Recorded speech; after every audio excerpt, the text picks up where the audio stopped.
జై శ్రీరామ్. హిందూ బంధువులందరికీ నమస్కారాలు. ఈ సృష్టి ఒకటి స్పేస్, ఇంకోటి creation. Time of the concept of space, concept of creation గురించి చివరికి ఐన్స్టీన్ థియరీ ఆఫ్ రిలేటివిటీ లోపల టైమ్ ఈజ్ నాట్ అబ్సల్యూట్ అని చెప్పాడు. తర్వాత ఐన్స్టీన్ ఫర్దర్ ఏం చెప్పాడంటే, ఈ సృష్టి కనిపిస్తున్న సృష్టి నిజం కాదనిపిస్తున్నది నాకు, ఇది భ్రాంతి లాగా అనిపిస్తున్నది నాకు అని చెప్పాడు. కాకపోతే నాకు అర్థమైంది, I have understood this is not real. This the creation which we are getting to see is not real, or it is very much illusion. అద్వైత సిద్ధాంతము, సనాతన వేద ధర్మము చెప్పినటువంటి అద్వైత సిద్ధాంతము, ఈ సమస్త జగత్తు ఈ సృష్టి మాయా, ఇక భ్రాంతి అని వాళ్ళు చెప్పిన వేదం చెప్పినటువంటి మాయా సిద్ధాంతము నిజమని నాకు అనిపిస్తుంది, నాకు అర్థమైంది, కానీ నేను ప్రూవ్ చేయలేకపోతున్నాను అన్నాడు ఆయన. మనము సరే అంతవరకు వెళ్ళనక్కర్లేదండి, ఆయన ఆయన ఆయన ఆయనకు అట్లా అనిపించింది అన్నాడు కావచ్చు, అనంత మాత్రం అది నిజమని ఎందుకు అనుకోవాలని మన భారతదేశంలోని ఉన్నటువంటి గల్లీకి ఉన్నటువంటి అనేక మంది కుహానా మేధావులు, ఫేక్ అంబేద్కరిస్టు, ఫేక్ మానవతా మాధవులు, ఫేక్ నాస్తికులు, ఫేక్ కమ్యూనిస్టులు, పాచన్న మతాల వాళ్ళు, మేధావులు ఇలా అనేక మంది ప్రశ్నించవచ్చు. ఒక చిన్న ఫస్ట్ సృష్టి నిజమా కాదా అనేది పక్కన పెడదాం, అది పెద్ద సబ్జెక్టు, అది ఎవరికి వాళ్ళు తెలుసుకోవాల్సిన విషయం, అది ఋషులు చెప్పింది. అది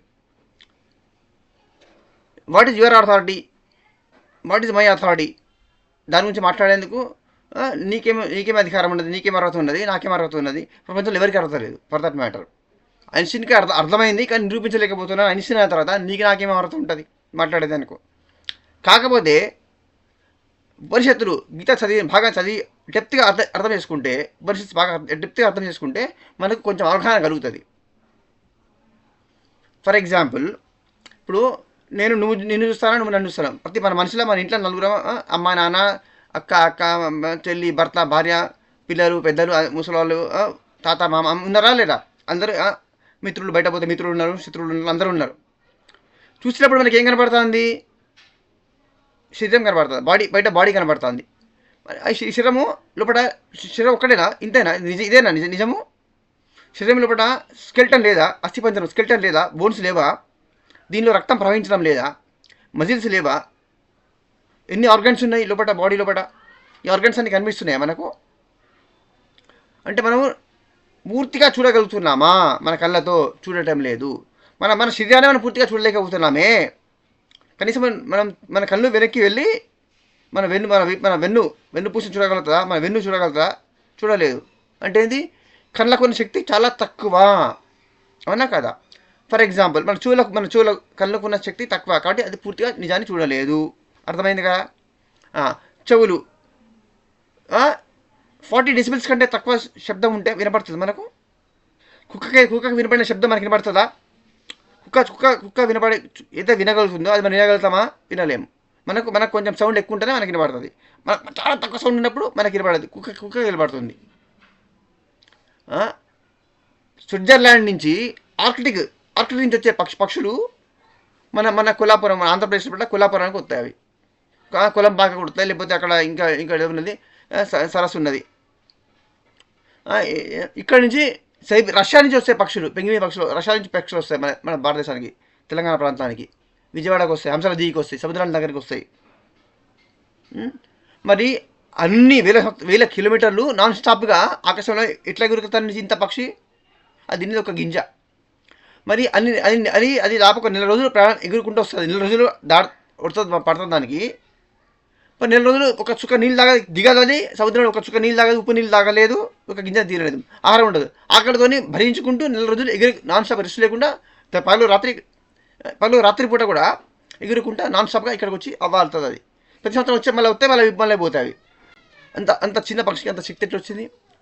మనమేమో 3 రోజులు ఆహారం లేకుండా డిబ్బి డౌన్ అయ్యి షుగర్ డ్రాప్ అయిపోయి మనం చస్తాము. మరి అంత చిన్న పక్షి ఎట్లా బతకగలుగుతుంది? ప్రకృతి వాటికి ఆ శక్తిని ఇచ్చింది.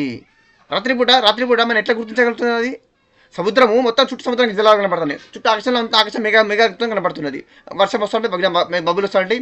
అయినా పక్షి కరెక్ట్గా అది ఆసియా ఖండం ఎక్కడ ఉన్నది, భారతదేశం ఎక్కడ ఉన్నది, ఈ ఆంధ్రప్రదేశ్ ఎక్కడ ఉన్నది, ఆంధ్రప్రదేశ్ జిల్లా ఎక్కడ ఉన్నది, దాన్ని కరెక్ట్ గుర్తించి అక్కడికి వస్తాయి అవి. గుజరాత్కి పోయే పక్షులు ఉన్నాయి, తమిళనాడుకి వచ్చే పక్షులు ఉన్నాయి, ఆంధ్రప్రదేశ్కి వచ్చే పక్షులు ఉన్నాయి, జమ్మూ కాశ్మీర్కి వచ్చేటివి ఉన్నాయి. ఒక వేరే వేరే ప్రాంతానికి వేరే వేరే రకాల పక్షి జాతులు వచ్చిపోతాయండి. అట్టే ఇక్కడి నుంచి అటు పోయేటివి ఉన్నాయి. ఎంత ఆశ్చర్యం ఇది. చిన్న పక్షి 40 రోజులు నాన్ స్టాప్గా ఆకాశంలో సముద్రాన్ని ఎగురుకుంటూ వచ్చి పెసిఫిక్ మహాసముద్రాన్ని దాటుతున్నాయి, మళ్ళీ హ్యాపీగా పోగుతున్నాయి అంటే ఎట్లా సాధ్యమవుతున్నది వాటికి? ఇప్పుడు మనం రేడియేషన్ చేయబట్టి సెల్ టవర్లు చేయబట్టి చచ్చిపోతున్నాయి అవి, అన్ని పక్షి జాతులన్నీ చచ్చిపోతున్నాయండి. భూమి మీద గుర్తుపెట్టుకోండి, మానవుడు అంత ఈ భూమికి మానవుడు చేసేంత నష్టమే ప్రపంచంలో, మానవుడు చేసేంత నష్టమే భూమికి ప్రకృతికి ఏ జీవి చేయలేదు. జీవులన్నీ కూడా ప్రకృతికి అనుగుణంగానే జీవిస్తాయి, ఇక మనిషి మాత్రమే ప్రకృతిని నాశనం చేసేవాడు. ఈ భూమి మీద మనుషులందరూ లేకుంటే, మనుషులందరూ చచ్చిపోయి మనుషులందరూ ఎవరు లేకుండా మనుషులు లేకుండా ఉంటే అన్ని జీవులు హ్యాపీగా వస్తాయి. ఒక మనిషి ఉండడం వల్ల అన్ని జీవితాలు చచ్చిపోతాయండి. అంటే ఒక మానవుడి వల్ల ఈ భూమి మీద అన్ని పక్షి జాతులు, పురుగులు, పక్షులు, జంతువులు, భూమి మీద పడే జంతువులు, చేపలు, సముద్రంలో ఉన్న చేపలు అన్ని తినేస్తాను, ఒక్కదాన్ని మిగులుస్తలేరు, అన్ని ఖతం చేసుకుంటూ పోతాను. మరి అవన్నీ లేకుంటే ఈ భూమి మీద మానవుడు జీవించగలడా? పాషాణ మతవాళ్ళు అంటున్నారు అన్ని తినేస్తామని. అన్ని తిన్న రోజు ఈ మనుషులు ఎట్ట బతారు? ఈ భూమి మీద బతకగలుగుతారా? ఈ ప్రకృతి తట్టుకుంటుందా? ఒక్క క్షణం కూడా మానవుడు జీవించలేడు భూమి మీద. పక్షులు లేని రోజు, జంతువులు లేని రోజు, పురుగులు లేని రోజు ఈ భూమి మీద మానవుడు ఒక్క నిమిషం కూడా ఈ భూమి మీద బతకలేడు. అది వాళ్ళకి అర్థమవటం లేదు. సరే, అయితే మన చెవులు మన మన వినే శక్తి కెపాసిటీ తక్కువ, మన కళ్ళ కెపాసిటీ తప్ప మనకి ముఖ్య యొక్క కెపాసిటీ అంతెందుకు. కుక్క వాసన బట్టి ఎక్కడో పోయి దొంగను పట్టుకుంటుందా లేదా పోలీస్ కుక్కలు? మరి మన వాసన అంత పట్టగలుగుతామా? జంతువులకు, పక్షులకు ఉన్న శక్తి లేదండి మరి మానవ శరీరానికి. మీరు సృష్టి అన్ని నిజాలు మేము గుర్తించగలము, మాకు అన్ని నిజాలు తెలుసు, మాకు ఈ సృష్టి మొత్తం, ఈ ప్రపంచం మొత్తం మాకు నిజం తెలుసు అని ఎట్లా అంటారు చెప్పండి? మనకున్న శక్తి, మానవుని శరీరానికి మానవునికి ఉన్న శక్తి చాలా చాలా తక్కువ. మనము నిజాన్ని చూడలేము, చూడగల శక్తి మనకు లేదు. అందుకనే ఐన్స్టీన్ మనం కనబడుతున్న ఈ సృష్టి, ప్రపంచము, కనబడుతున్న విశ్వము నిజం కాదేమో అని నాకు అనిపిస్తుంది అన్నాడు ఆయన. దానికి చిన్న కథ చెప్తా మీకు. ఉత్తర రామాయణం లోపల శ్రీరాముల వారు వచ్చేసిండు, సింహాసనం మీద అధిష్ఠించిండు. తర్వాత రామచంద్రుడు, సీతమ్మ వారు కూర్చొని అయోధ్య రాజ్య పరిపాలన చేస్తున్నారు. హనుమంతుడు హ్యాపీగా ఉన్నాడు రాముడి దగ్గర. ఒకరోజు హనుమంతునికి ఒక నిజాన్ని చెప్పాలని రామచంద్రమూర్తి ఒక చిన్న లీల చేసిండు, ఒక తమాషా చేసిండు. ఏంటంటే తను అట్లా బయటికి తీసుకెళ్ళి చూడ సడన్గా ఒక పెద్ద గోడ నుంచి ఒక పెద్ద దానికి ఒక తొర్ర రంధ్రం ఉంటుంది. తనకున్నటువంటి ఎంతో ఇష్టమైనటువంటి రింగ్ను ఇలా తీసి ఆడుకుంటూ దాన్ని అందులో వదిలేశాడు, డ్రాప్ చేశాడు. అయ్యో ఉగ్రం పోయింది, హనుమ నాకు ఉంగరమే కావాలి, ఉంగరం తెచ్చిపెట్టు అని చెప్పాడు. హనుమంతుడు రాముని ఆజ్ఞను ఎట్టి పరిస్థితుల్లో ప్రాణం పోయినా సరే నెరవేర్చవలసిందే. వదిలేస్తాడా హనుమంతుడు? ఊరుకుంటాడా? దాన్ని పలగొట్టుకొని దాని నుంచి వెళ్ళిపోతే ఆ ఉంగరం దొరకలేదు. అది కాస్త ఆ ఉంగరం కాస్త రాముని మాయ చేత అది ఎక్కడికి పోయింది? ఈ భూమి నుంచి ఒక అట్టడుగు పొరలో ఉన్నటువంటి నాగలోకాన్ని పోయింది. అది నాగలోకాన్ని పోయింది అనమాట. అక్కడ అన్ని పాములు, కోట్ల పాములు అనమాట. ఈ మామూలు పాములు, భూమి మీద ఉన్న మనకు కనబడే పాములు కాదు, పెద్ద పెద్ద పాములు అనమాట. మనిషి శరీరాలు ఉన్నాయి, మనిషి శరీరాలు, తలకాయ మాత్రం నాగులు అనమాట. వాళ్ళ కిరీటాలు ఉన్నాయి దేవతల్లాగా. వాళ్ళకు 7 తలల పాములు, 14 తలల, 1000 తలల పాములు, 3 తలల పాములు. వాళ్ళ నాగరాజు వాసుకి వచ్చాడు. హనుమంతుని వచ్చి గౌరవించి ఆహ్వానం చేసి, హనుమా సంతోషం, మా దగ్గర గెస్ట్ లాగా వచ్చావు, మా గౌరవాన్ని స్వీకరించని చెప్పి, నేను ఉంగరం కోసం వచ్చానండి అన్న. రాముడి ఉంగరం పడిపోయింది, రాముడి ఉంగరం నాకు కావాలి, ఆ ఉంగరం తీసుకుపోయి ఆయనకి ఇవ్వాలి, అంతవరకు నేను అదే నా డ్యూటీ, అంతవరకు నేను విశ్రమించాను, ఒక నిమిషం కూడా రెస్ట్ తీసుకోను నేను, ఆగాను అని చెప్పాడు. హనుమంతుని రామభక్తి అటువంటిది.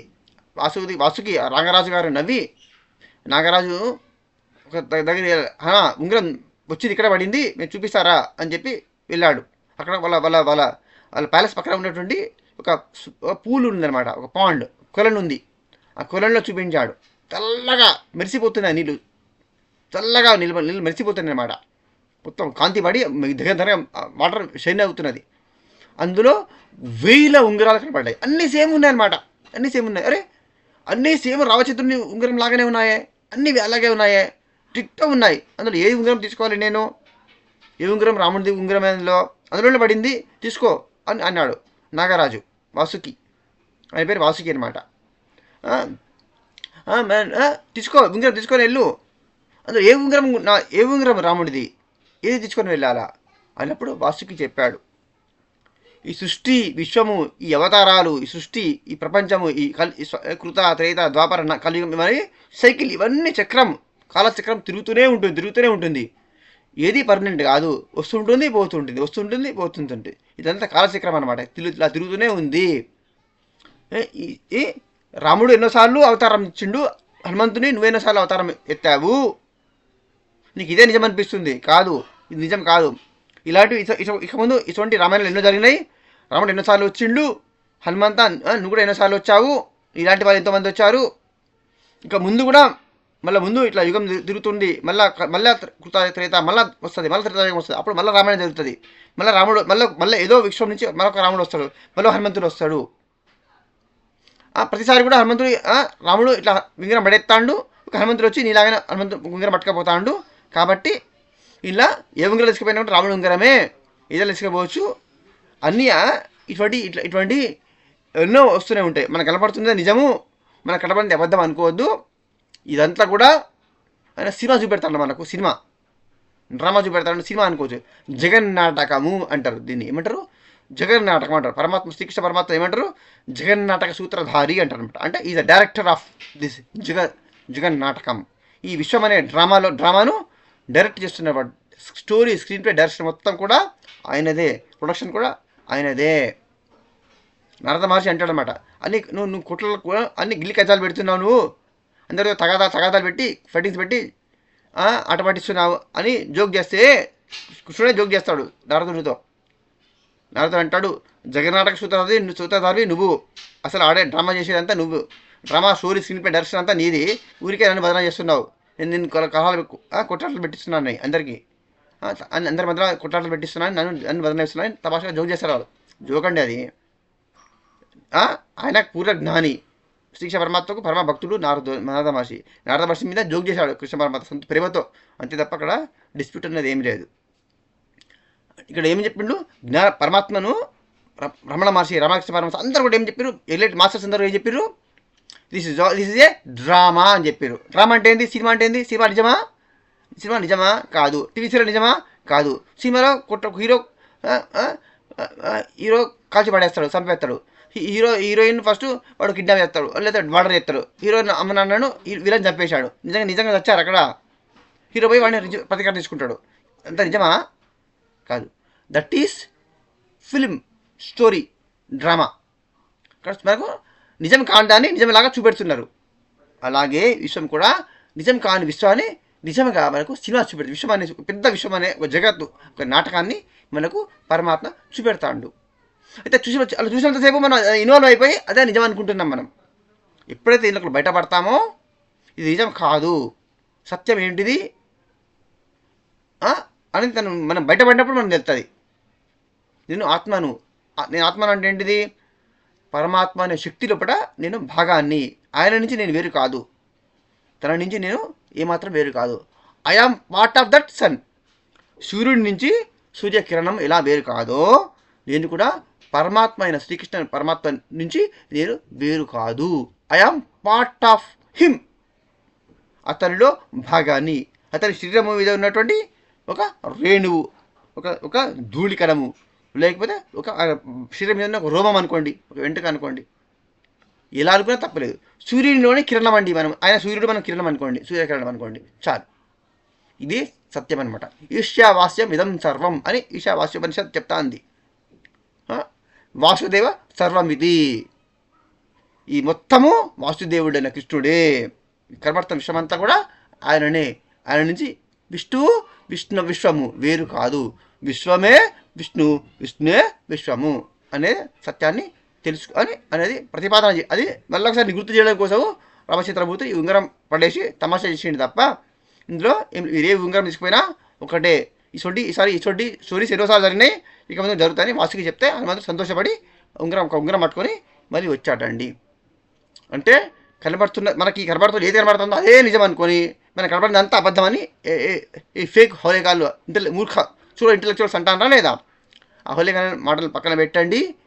మనకున్న జ్ఞానము, మనకున్న శక్తి, మనకున్న కళ్ళ శక్తి, చూడు యొక్క శక్తి చాలా చాలా తక్కువ, మనకున్న బుద్ధి శక్తి చాలా తక్కువ, మనకున్న మెదడు యొక్క శక్తి తక్కువ, మనకున్న తెలివి కూడా చాలా తక్కువ.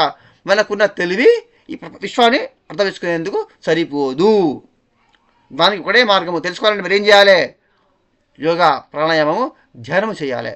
మన గురువులు ఎలా తెలుసుకున్నారో వాళ్ళు చెప్పిన మార్గంలో మనం పోయి మనం తెలుసుకోగలుగుతాము. ఈ పద్ధతిలో యోగా ద్వారా మాత్రమే తెలుసుకోగలుగుతాం, కానీ మోడర్న్ సైన్స్ ద్వారా మనము తెలుసుకోలేము అని ఐన్స్టీన్ కూడా చివరికి ఒప్పుకున్నాడు. Please share this video to as many people as possible and please send your comments. ఎందుకంటే యూట్యూబ్ అల్గోరిథము మీ కామెంట్స్ని కన్సిడరేషన్ తీసుకుంటుందండి, అప్పుడే రీచ్ పెరుగుతుంది. మీరు కామెంట్స్ ఎక్కువ పెడితే ఎక్కువ రీచ్ పెరుగుతుందండి, లేకపోతే దీనికి రీచ్ పెరగదు. ఇది ఎక్స్పాన్షన్ కాదండి. Please extend your valuable support. గీతను చదువుదాం, గీతను అందరికీ మనము పాస్ ఆన్ చేయాలి ఈ మెసేజ్ను. జై శ్రీరామ్, జై శ్రీకృష్ణ, వందే మాతరం.